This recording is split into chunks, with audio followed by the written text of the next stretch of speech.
Max Verstappen thinks Formula 1 should just stick to the main race and doesn't understand why the series still have 6 sprint races starting in 2023.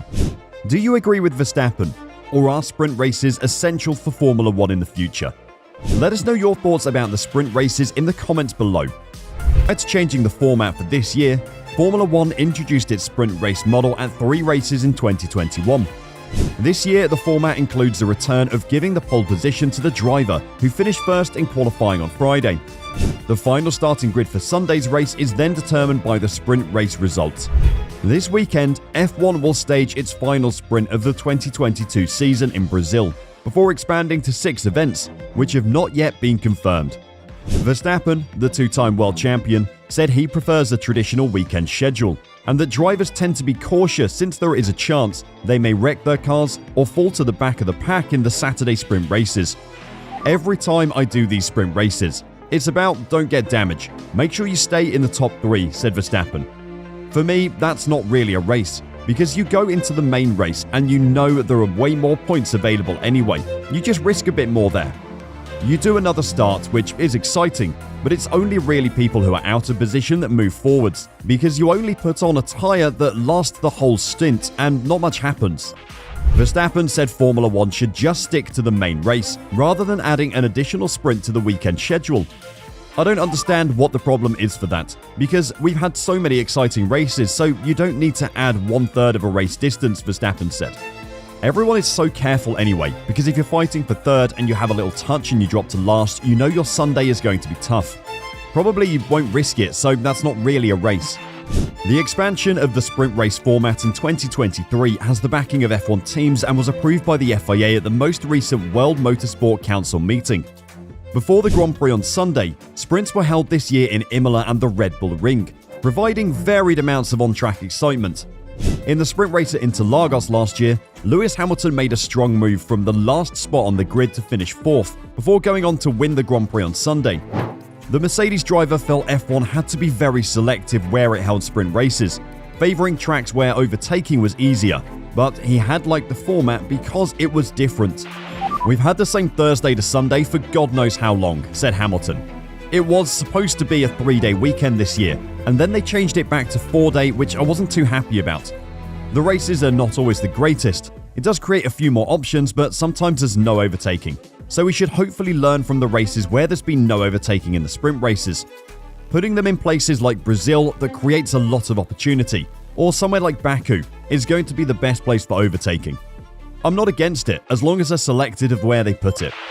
But winning this time at Interlagos seems to be far-fetched, as Mercedes recently revealed they lost 8 to 10 months of development time getting the 2022 car up to speed and problem-free. The W13 had a difficult season for the German automaker because it suffered greatly from excessive bouncing in the beginning.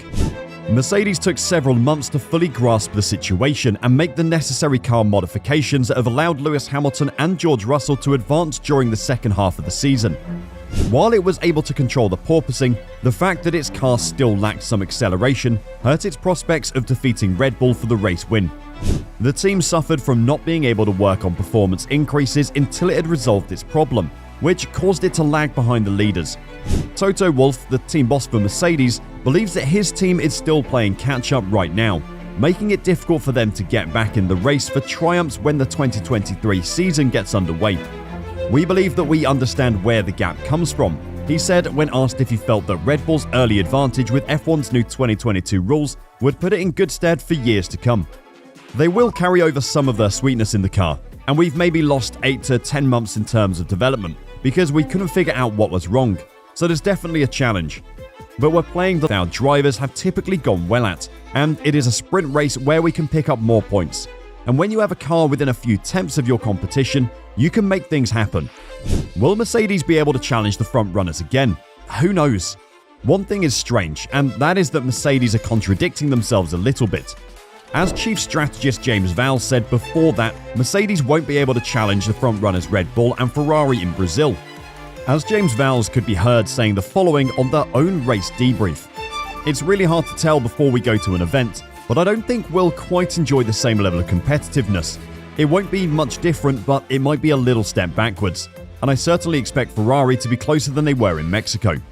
Yes, it's higher altitude than normal. I think it's around 700 meters compared to sea level. But it's also a factor of what the track layout is and what downforce level people are at. As I mentioned previously, we really function well on these high downforce circuits, and that's not what we have coming up in Brazil. But their intentions for the end of the season are clear, as they're trying to finish second in the championship.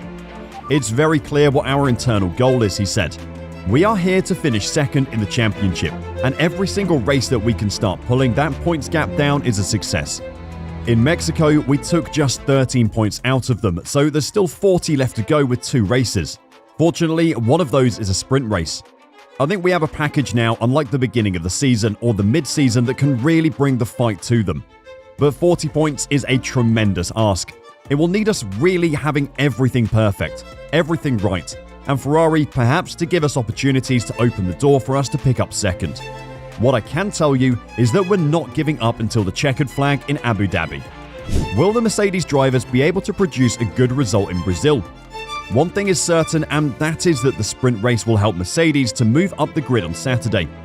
They have nothing to lose and everything to gain at the moment. What are your thoughts on the sprint races? Do you enjoy them, or are they too big? If you enjoyed the video